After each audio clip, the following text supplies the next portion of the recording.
स्वागत है मेरे चैनल स्कूल किड में। मैं रेखा तिवारी आज आपको हिंदी व्याकरण के माध्यम से रस बताऊंगी। यानी मैं रस बताऊं, रस की परिभाषा बताऊंगी, रस का उदाहरण बताऊंगी और बताऊंगी रस होता क्या है। ठीक है, तो जैसा कि बोर्ड परीक्षाएं बच्चों आपकी आने वाली है, तो बोर्ड परीक्षाओं में रस से रिलेटिव कोई ना कोई क्वेश्चन जरूर बन जाता है। तो हाई स्कूल और इंटर और कहीं कहीं बच्चों 8th और 5th भी बोर्ड होता है, तो उसमें भी रस से रिलेटेड कोई ना कोई क्वेश्चन जरूर बनता है। तो मैं आपको यही बताऊंगी कि रस होता क्या है, रस की परिभाषा क्या है, रस का स्थायी भाव कितने होते हैं और रस के अंग कितने होते हैं। जो जैसे बच्चों मैं बता चुकी हूँ कि रस से आपको मालूम पड़ जाएगा रस होता क्या है। तो रस की परिभाषा है कि किसी काव्य के पढ़ने से या सुनने से जो हमें आनंद की प्राप्ति होती है उसी को हम रस कहते हैं। ठीक है, रस का स्थायी भाव भी आनंद है। तो आपसे पूछा जाए कि रस की परिभाषा दीजिए, तो आप कह सकते हो कि किसी नाटक को या किसी नाटक को देखने से या उपन्यास को पढ़ने से, सुनने से जो हमें आनंद की प्राप्ति होती है उसी को हम रस कहते हैं। ठीक है, रस का अर्थ पूछे तो आप बता सकते हो आनंद।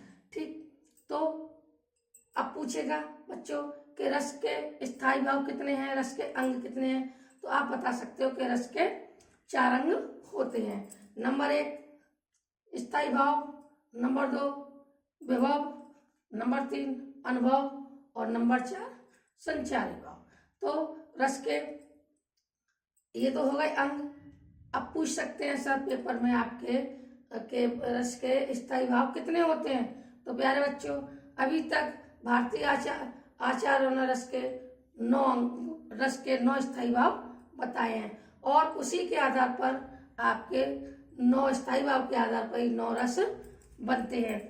बच्चों रस तो 10 बनते हैं, पर अभी तक एक रस को मान्यता नहीं मिली है। वत्सल्य रस को भी अभी तक मान्यता नहीं मिली है, लेकिन वो भी आपका इसी रस के अंतर्गत आता है। आपसे पूछा जाए कि 10वां रस कौन सा है, तो आप उसको बता सकते हो वत्सल्य रस आपका 10वां है। 9 रस में श्रृंगार रस, करुण रस, भय रस, रौद्र रस, क्रोध रस, वत्सल्य रस, वीर रस, तो इस तरह के आपके 9 रस होते हैं। लेकिन सबसे इम्पोर्टेंट बच्चों आपके रस होते हैं करुण रस, श्रृंगार रस, हास्य रस और वीर रस।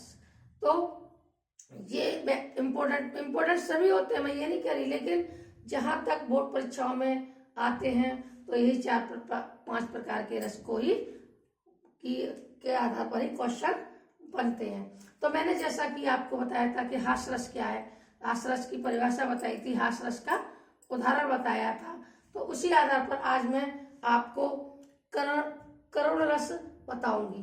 तो बच्चों करुण रस जैसे ही आपको मालूम है कि करुण का मतलब होता है दुख यानी शोक, क्षोभ, तो करुण का शाब्दिक अर्थ है दुख। ठीक, तो अब मैं आपको इसकी करुण रस की परिभाषा बताऊंगी। तो बच्चों ये परिभाषा इतनी सरल है कि आप एक बार देखते ही आप ध्यान में रख लीजिए, जिससे आपको आगे चलकर दिक्कत ना हो। करुण रस की परिभाषा इतनी सरल बताऊंगी कि आप और आप उसका उदाहरण भी बताऊंगी कि आप एक ही बार में समझ जाए, तो और आपके बोर्ड पेपर में आए तो आप इनको अच्छी तरह लिख सको। तो जैसा कि बच्चों चलिए बताते हैं कि करुण रस की परिभाषा क्या है। तो बच्चों करुण रस का शब्द का अर्थ मैंने आपको बता दिया था दुख। इसकी परिभाषा है किसी प्रिय वस्तु तथा व्यक्ति के नाश होने या बिछड़ने से हृदय में उत्पन्न क्षोभ, दुख को हम करुण रस कहते हैं। यानी आपकी कोई प्रिय वस्तु हो, व्यक्ति हो, यानी वस्तु नष्ट हो जाती है और व्यक्ति भी बिछड़ जाता है या फिर खत्म हो जाता है, तो जो हमारे हृदय में क्षोभ उत्पन्न होता है, दुख उत्पन्न होता है, उसी को हम करुण रस कहते हैं।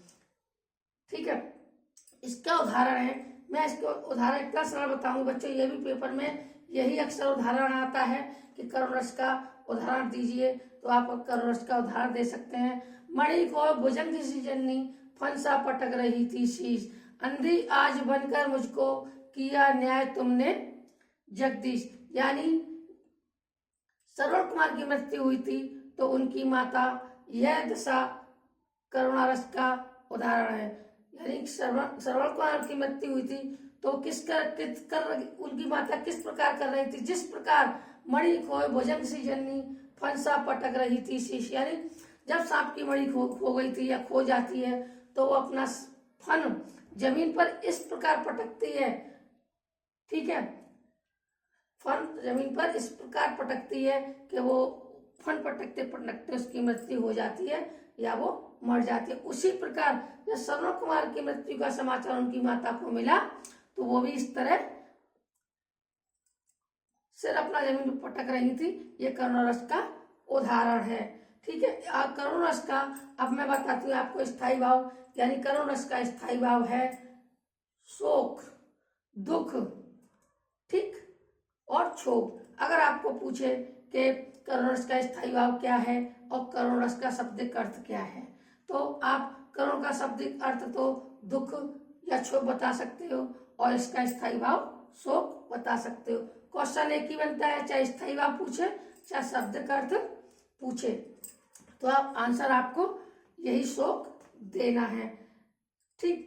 और अन्य मैं आपको उदाहरण बता देती हूँ। शोक विकल सब रोवे रानी रूप रास बल तेज बखानी।